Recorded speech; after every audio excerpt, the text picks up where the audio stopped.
Shalom anak-anak kelas 7. Hari ini kita akan lagi subbab yang ketiga, yaitu ancaman bencana alam. Silahkan disimak slide berikut. Nah, beberapa bencana yang sering terjadi di Indonesia. Pertama, letusan gunung api. Kedua, gempa bumi. Ketiga, tsunami. Keempat, banjir. Kelima, air bah atau banjir bandang. Kemudian tanah longsor, kebakaran hutan, dan yang terakhir adalah angin puting beliung. Kemudian, karena banyaknya bencana yang terjadi di Indonesia, maka pemerintah sekarang melakukan beberapa tindakan untuk menanggulangi dampak dari bencana-bencana tersebut.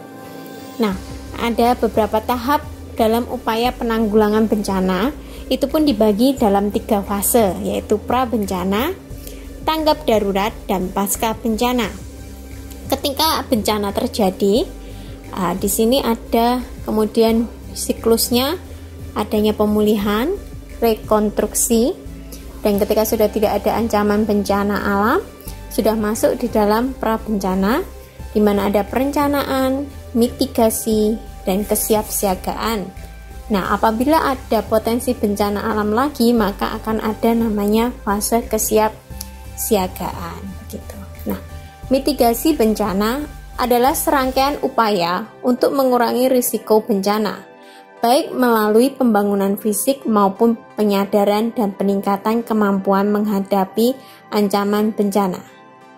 Ada 4 hal penting dalam mitigasi bencana, yaitu pertama, tersedia informasi dan peta kawasan rawan bencana untuk tiap jenis bencana.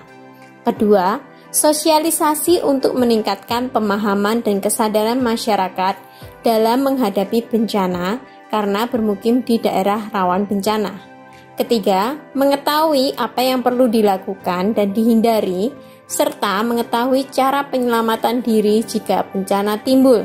Dan yang terakhir adalah pengaturan dan penataan kawasan bencana untuk mengurangi ancaman bencana tersebut.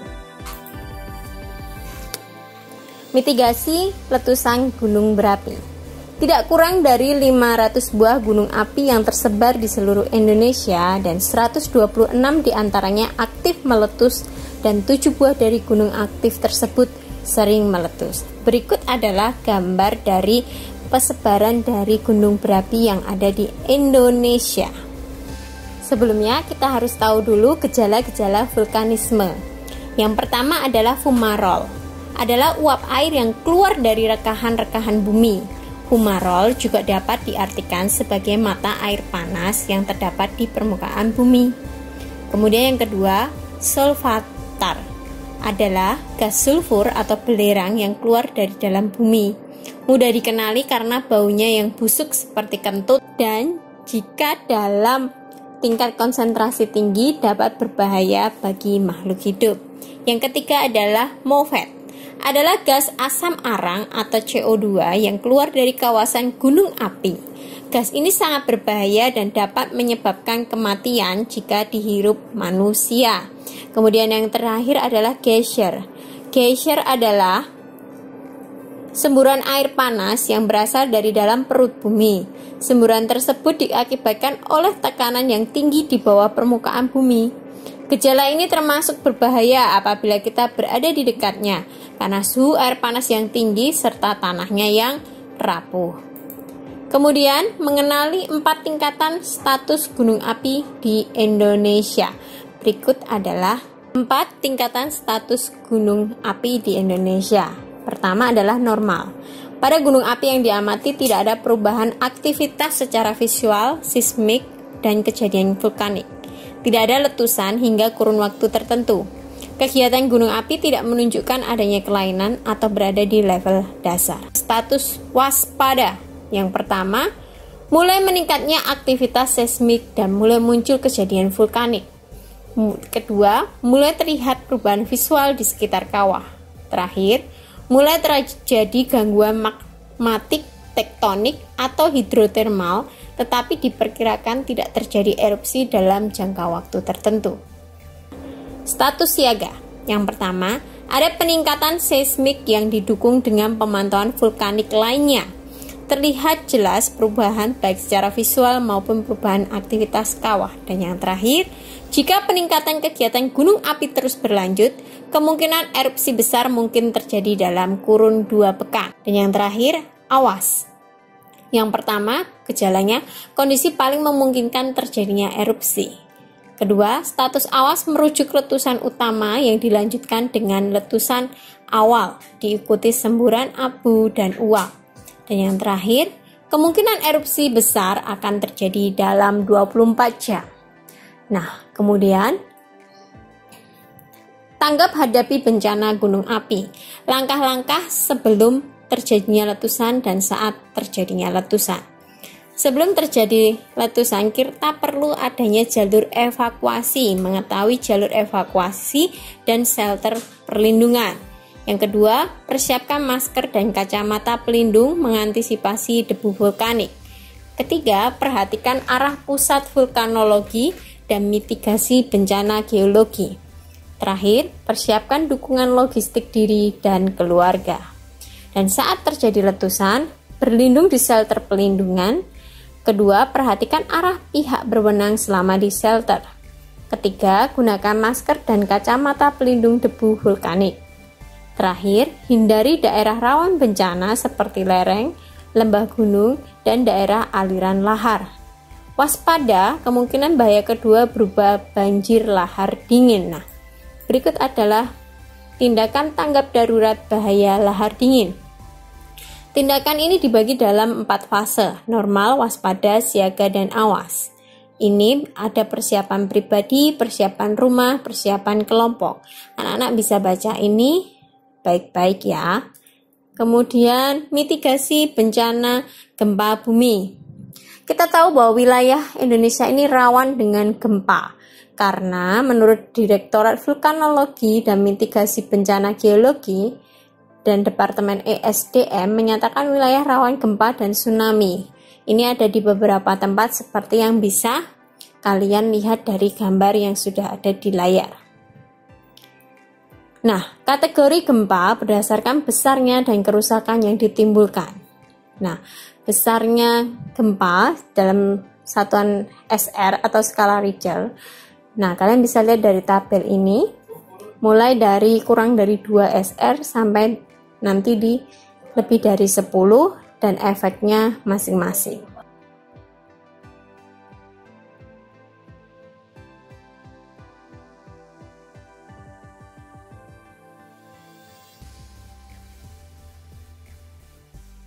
Hal-hal yang bisa dilakukan, tindakan tanggap sebelum gempa bumi terjadi. Pertama, merenovasi rumah agar tahan gempa. Kedua, cek kestabilan benda yang menggantung. Ketiga, pelajari lingkungan sekitar kita. Keempat, meletakkan benda berat dan mudah pecah di bagian bawah.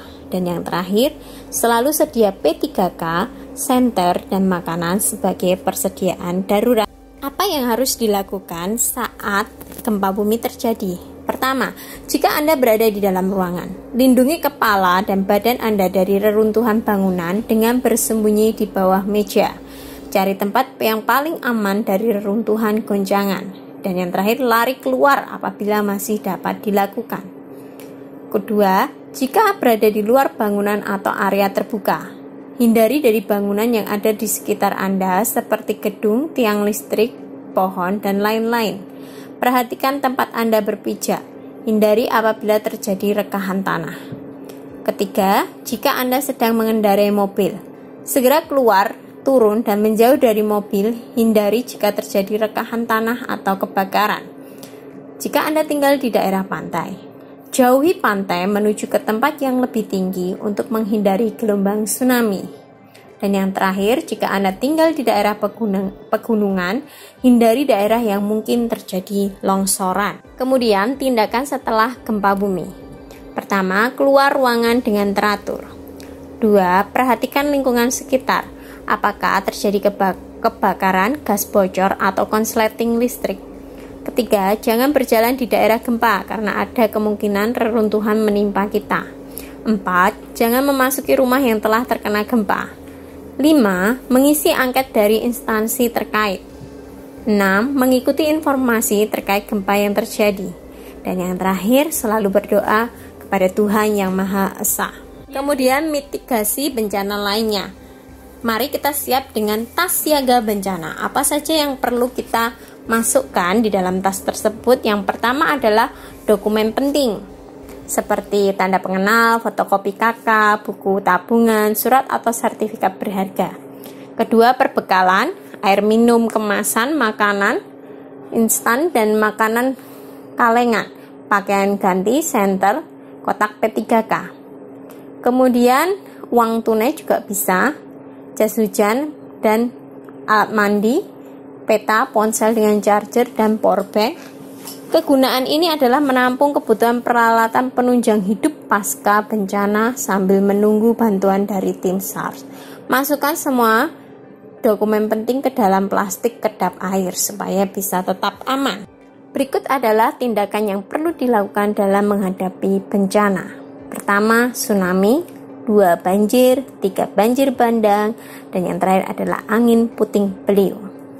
Gejala tsunami. Yang pertama, mendapat peringatan dari tsunami early warning. Kedua, terjadi gempa yang besar di kawasan pantai di atas 7 skala Richter. 3. Gempa berpusat di tengah laut.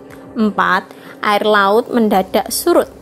5. Air laut meninggi dan terdengar gemuruh di laut. Tindakan yang perlu dilakukan sebelum terjadinya tsunami. Menanam pohon bakau di sekitar pantai untuk mengurangi terjangan ombak.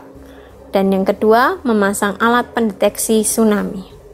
Saat bencana dan berada di lokasi, yang pertama, mencari daratan yang lebih tinggi. Kedua, tinggalkan benda-benda yang menghambat penyelamatan. Jika tidak sempat menuju tempat tinggi, naik ke atap rumah, pohon, atau lainnya. Setelah terjadinya tsunami, yang pertama, mencari tempat perlindungan dan makan untuk beristirahat. Mencari bantuan mulai dari kerabat terdekat. Gejala banjir. Yang pertama, memahami tingkat kerentanan tempat tinggal terhadap banjir. 2. Hujan tidak kurun berhenti.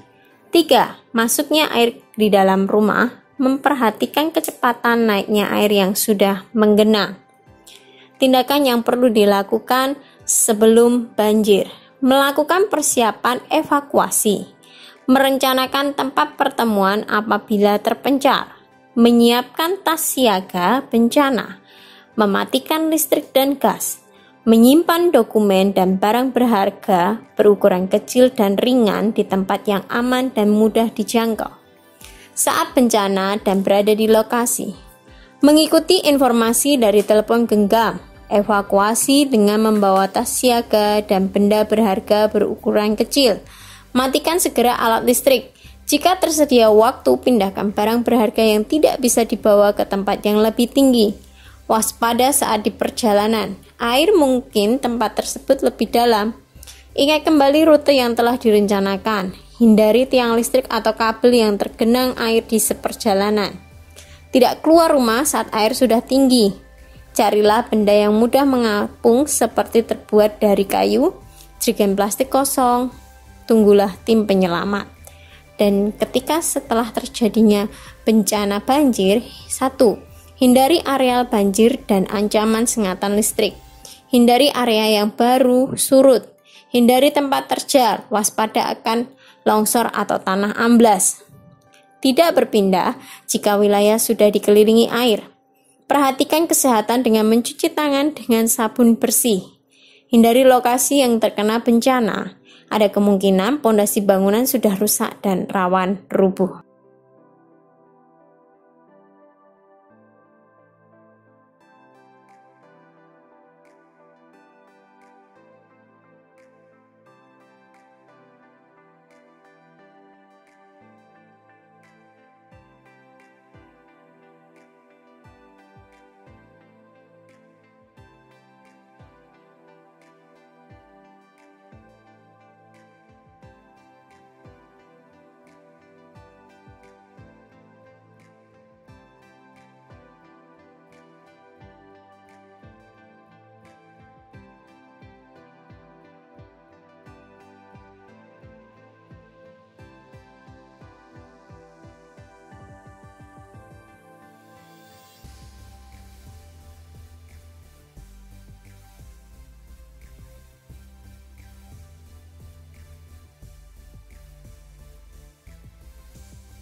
1. Banjir bandang. Gejala dari banjir bandang pertama, waspada pada kondisi perubahan ekstrim lingkungan alam sekitar, misalnya pembebasan hutan, penyumbatan aliran sungai, terutama pada saat hujan deras yang berlangsung lama.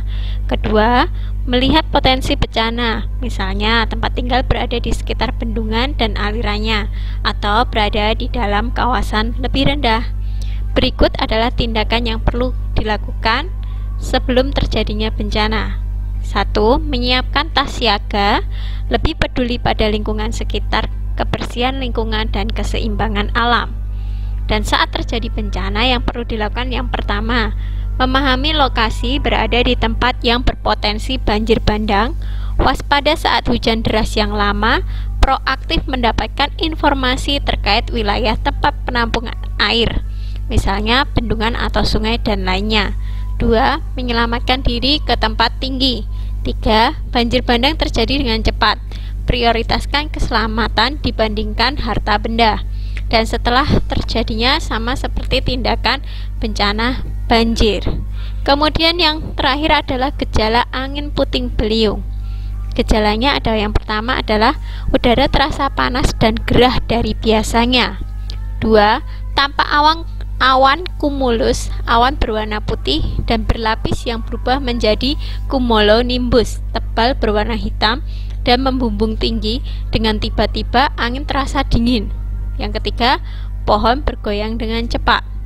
Tindakan yang perlu dilakukan sebelum terjadinya angin puting beliung: pertama, memangkas ranting pohon besar. 2. Menebang pohon yang sudah rapuh. 3. Merencanakan lokasi untuk mengungsi. 4. Mempelajari cara berlindung terhadap puting beliung. Dan yang terakhir, menghindari bepergian saat langit tampak gelap. Kemudian saat terjadinya bencana, yang pertama, berlindung di tempat bangunan yang kokoh dan aman saat angin menerjang. 2. Menjauh dari lokasi puting beliung jika mendekat. 3. Hindari berteduh pada pohon yang besar atau baliho atau papan reklame atau jalur kabel. Dan setelah terjadinya bencana, pergi ke tempat penampungan korban bencana darurat sebelum posko yang layak dibangun. Demikian materi kita pada hari ini. God bless you.